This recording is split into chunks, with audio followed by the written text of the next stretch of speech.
տեղեկացվել եք, որ օրերս քննչական կոմիտեն շուրջ 5 ամիս ապօրինի կալանքի տակ գտնվող ազգային բարերար, գործարար Սամվել Կարապետյանի կալանքը ևս 2 ամսով երկարաձգելու միջնորդություն է ներկայացրել։ Քննչական կոմիտեի համապատասխան քննիչների խումբը բաղկացած է 53 քննիչներից։ Այդ խումբը փաստացի գործում է 2025 թվականի հուլիս ամսից և 53 քննիչներից բաղկացած քննչական խումբը դեռևս դատարանից խնդրում է, որ կարողանան կատարել նախաքննություն, իսկ այդ ընթացքում Սամվել Կարապետյանը լինի կալանավորված։ Սա ինքնին այս նախադասությունը, այս երևույթը աբսուրդ է։ Ինքնին, միայն սա արդեն բավարար է արձանագրելու համար, որ մենք իրավաբանությունից դուրս ենք գործում։ Բայց առաջնային շեշտադրումը այս պահին ցանկանում ենք կատարել այն իրադարձությունների վրա, որը վերաբերում է Հայաստանի Հանրապետության Վճռաբեկ դատարանի հակակոռուպցիոն պալատին։ Տեսեք ինչ տեղի ունեցավ։ 2025 թվականի նոյեմբերի 13-ին վերաքննիչ հակակոռուպցիոն դատարանը մերժում է դատախազության կողմից ներկայացված բողոքը։ Այդ բողոքի մերժումը իրենից ենթադրում է մի իրավիճակ,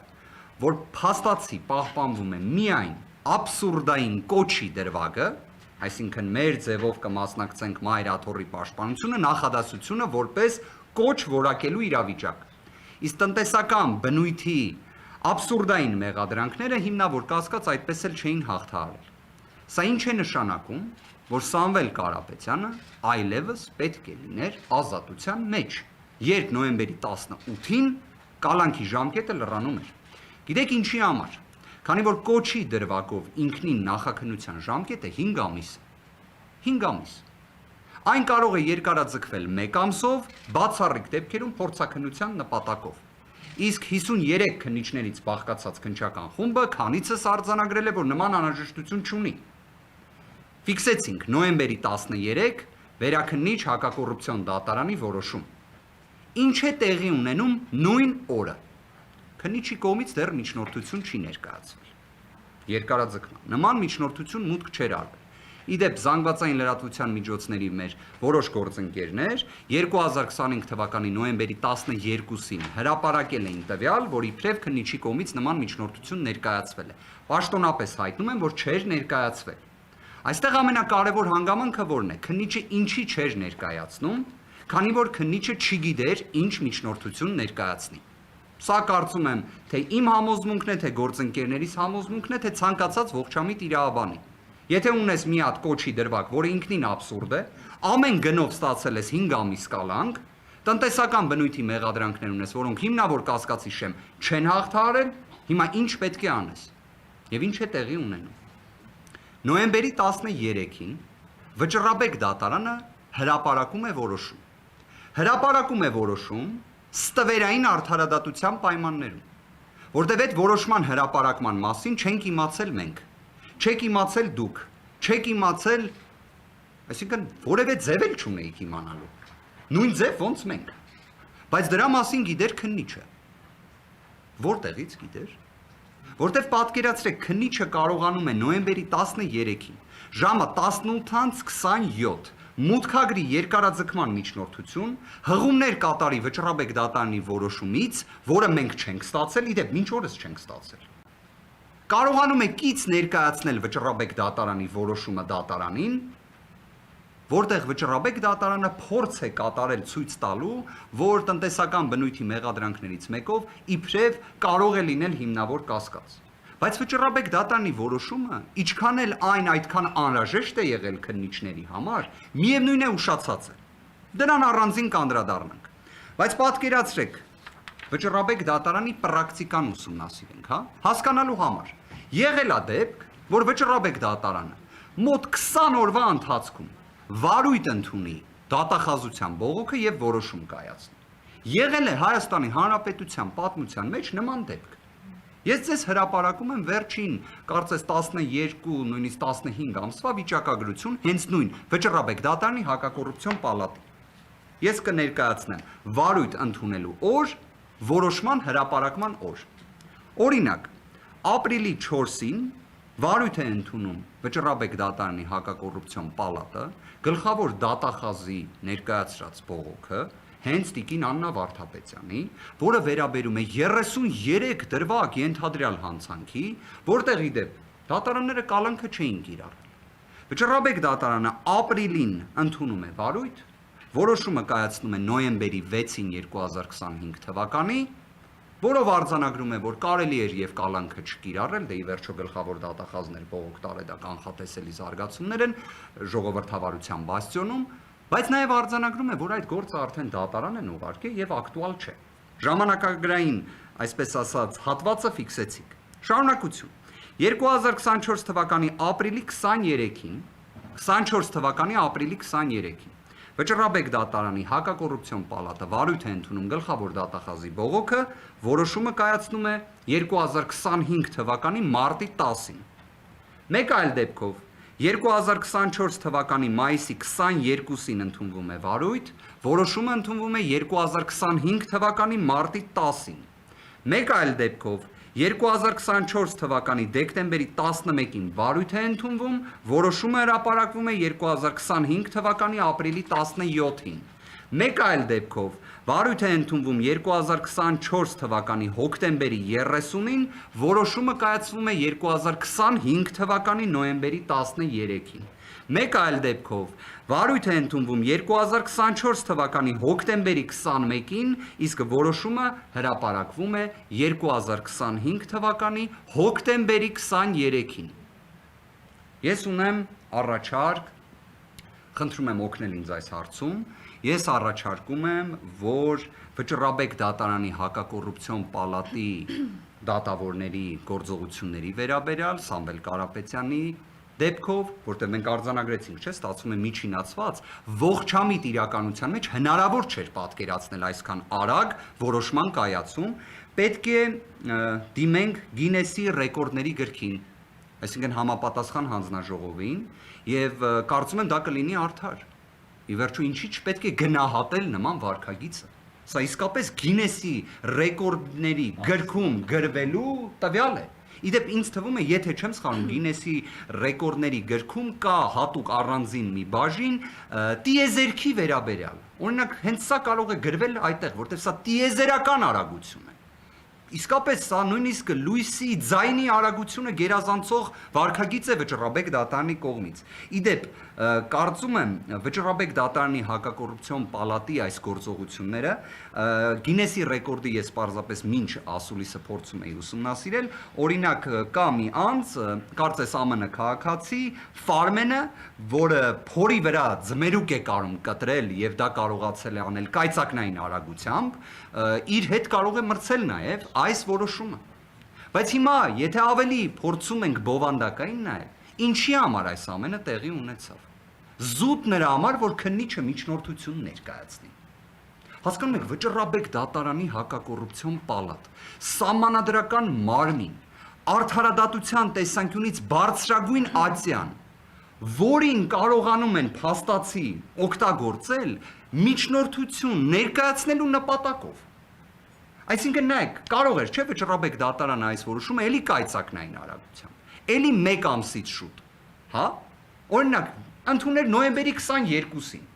Կարար դա լիներ, կարար, չէ՞։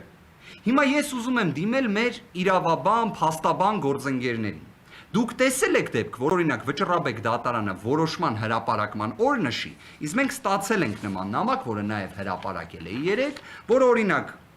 նշվում է, որ դատական ակտի հրապարակման օրը նոյեմբերի 13-ն է, եւ հենց այդ օրը ձեզ տրամադրվի Վճռաբեկ դատարանի որոշումը։ Իդեպ Վճռաբեկ դատարանի որոշումների արձեռն տրամադրման կառուցակարգ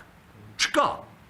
Մեզ դրա համար Վճռաբեկ դատարանի համապատասխան դատավորի օգնականը տեղեկացնում է, որ որոշումը, որ ընդունվի, մեզ կուղարկվի ողջամիտ ժամկետում, կուղարկվի, ոչ թե եկեք ստացեք։ Եվ սահմանված կարգով կհրապարակվի դատական իշխանության կայքեջում։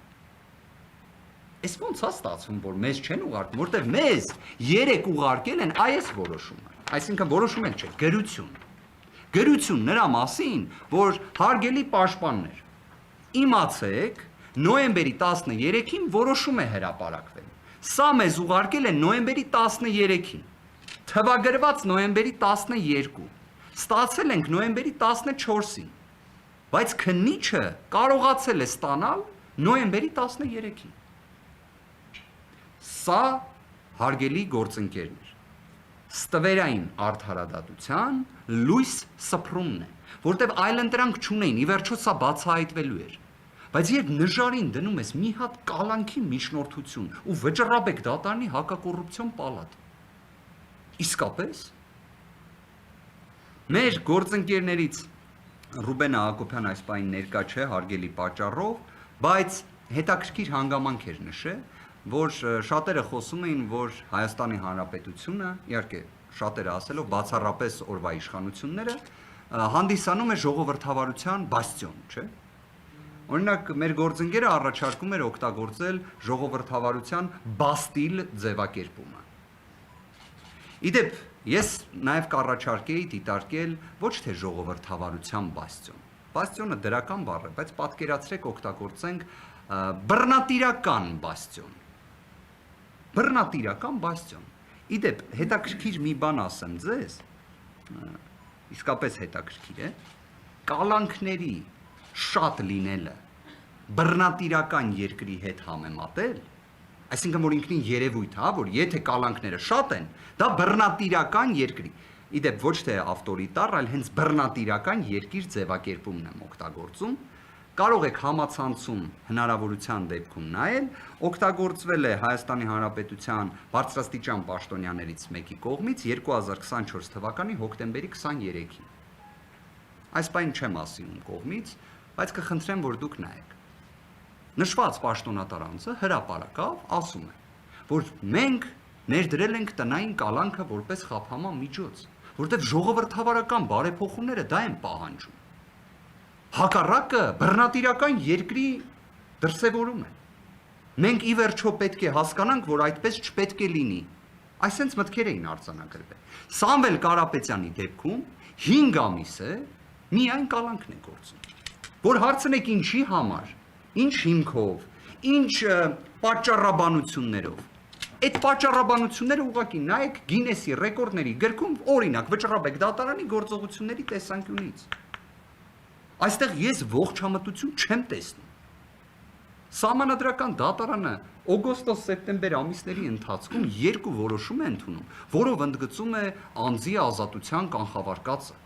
Այսինքն որ չի կարելի մարդուն կալանավորել, ուղղակի կալանավորելու համար։ Այն պետք է լինի բացառիկ միջոց, պետք է դրա համար բոլոր այլ միջոցները սպառված լինեն։ Բայց մենք տեսնում ենք, որ այդ ամենը չի գործում։ Հարգելի գործընկերներ, սա ծայրահեղ, վտանգավոր ժխտողականության ճանապարհ է։ Սա իրավական նիհիլիզմի ճանապարհ է։ Մեր կողմից ներկայացված վճռաբեկ բոկները մենք գործընկերներով քննարկել ենք։ Մենք հենց նախաքննական գաղտնիքի այս աբսուրդային սահմանափակումները վերջանան, որը մենք էլ ենք չպնդում, որ եկեք վերջ տանք այս նախաքննական գաղտնիքին։ Մենք հրապարակելու ենք մեր ներկայացրած վճռաբեկ բողոքը եւ թող դատախազությունն էլ հրապարակի իրենց ներկայացրած բողոքը։ Եվ ուղակի թող ցանկացած անաչառ դիտորդ ասի, որ մի բողոքը պետք է ընդունվեր վարույթ։ Գլխավոր դատախազության բողոքը, թե մեր կողմից ներկայացված բողոքը։ Վարույթ է ընդունվում գլխավոր դատախազուի տեղակալի ներկայացրած բողոքը եւ 20 օրյա ժամկետում որոշում է ընդունվում։ Հենց այն օրը, որ քննիչը կարողանա միջնորդություն ներկայացնի։ Այստեղ էլ է հետաքրքիր հանգամանք։ Քննիչը ըստ քննչական կոմիտեի նախագահի հրամանի ժամկետի լրանալուց 7 օր շուտ պետք է ներկայացնի միջնորդությունը։ Այս անգամ այդպես չեղավ։ Այսինքն քննիչը ինչին էր սպասում։ Ինչին էր սպասում, այսինքն այս ինչ համոզմունքներ, այս ինչ կանխավարկածներ են գործում։ Եվ ներկայացնում է նոյեմբերի 13-ին, որը քրեական դատավարության օրենսգրքով վերջնաժամկետն էր միջնորդություն ներկայացնելու։ Բայց անպայման միջնորդության մեջ պետք է հնարավորություն ունենար ցիտելու վճռաբեկ դատարանին։ Բայց դա միայն ինքը ունի։ Այդ հնարավորությունը վերապահված է միայն քննչական մարմիններին։ Սամվել Կարապետյանին վերաբերող վճռաբեկ դատարանի որոշում, բայց Սամվել Կարապետյանի պաշտպանական խումբը դա չի ստանում։ Դա ստանում է քննիչը, թե ինչ ճանապարհով գաղափար չունենք։ Իդեպ մի հանգամանքել եմ ուզում նշել եւ խոսքը փոխանցեմ գործընկերներիս։ Վճռաբեկ դատարանը ունի 4 պալատ։ Հակակոռուպցիոն պալատն էր, որ այս գործը քննում էր եւ ռեկորդը սահմանեց։ Վճռաբեկ դատարանի հակակոռուպցիոն պալատի նախագահը նախկինում փաստաբանական գործունեությամբ զբաղված Դավթյան Արտուրն է։ Բայց փաստաբանական գործունեությանը մեկ այլ իրադարձություն էր հաջորդել։ Ինքը քաղաքացիական պայմանագիր կուսակցության անդամ էր։ Երկրորդ հանգամանք սահմանադրությունը ասում է, որ վճռաբեկ դատարանը ունի 2 կարևորագույն լիազորություն։ Ապահովել միատեսակ պրակտիկա, այսինքն նախադեպեր ընդունել, որ ընդհանրապես պետք է այսպես մեկնաբանվի դրույթը, որ քննիչները պետք է ունենան այսպիսի պարտականություններ իրավունքները օրինակ հարգելու համար։ Վճռաբեկ դատարանը իրավունքի դատարան է։ Ինչի համար եմ այս պնդումը կատարում, որտեղ սահմանադիրը երկրորդ լիազորությունը, որ նախատեսել է վճռաբեկ դատարանի համար, կոչվում է հիմնարար իրավունքների եւ ազատությունների խախտումների վերացում։ Հիմա ինձ մեկը կարող է ասել, վճռաբեկ դատարանը գլխավոր դատախազի տեղակալի բողոքը ընդունելով վարույթ 20 օրյա ժամկետում որոշում ընդունելով միատեսակ պրակտիկա էր ապահովում, թե հիմնարար իրավունքների խախտումներն էր վերացնում։ Մենք ներկայացրել էինք մեր բողոքում հիմնարար իրավունքների խախտումների վերացման խնդրանք։ Իդեպ հիմքն էլ օգտագործել էինք վճռաբեկ դատարանի միատեսակ պրակտիկա ապահովելուն ուղղված հենց վճռաբեկ դատարանի հակակոռուպցիոն պալատի որոշումը։ Այսինքն մենք խնդրում էինք, որ վճռաբեկ դատարան ձեր իսկ կողմից ընդունված որոշումը քննիչները, դատախազները, դատավորները չեն հարգում։ Եկեք պաշտպանեք ձեր իսկ որոշումը։ Վճռաբեկ դատարանը դա վարույթ չի ընդունում։ Այս որոշմամբ հիմա միատեսակ պրակտիկայի ապահովում, թե հիմնարար իրավունքների խախտումների վերացում է ապահովում։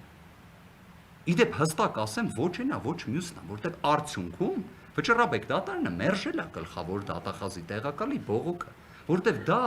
վաղեմությունը անցած դատական ակտի վերաբերյալ է։ Օգոստոսի 15-ի դատական ակտի վերաբերյալ որոշում են կայացնում։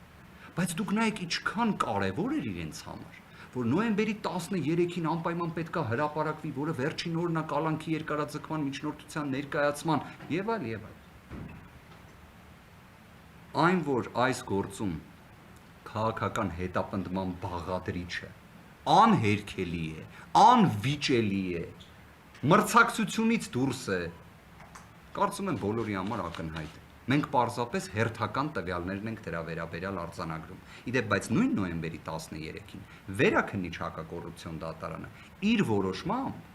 արդեն իսկ այնպիսի դիրքորոշում է ներկայացրել, որը պարտադիր է թե քննիչի, թե դատախազի, թե դատարանների համար, որտեղ այդ որոշումը բեկամված չէ։ Իսկ ըստ այդ որոշման կալանքը չի կարող այլևս երկարաձգվել։ Ես հենց նման կատեգորիկ դատողություններ կան։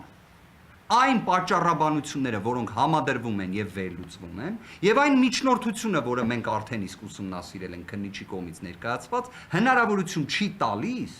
նվազագույն իրավական պետության պայմաններում կալանքի երկարաձգման։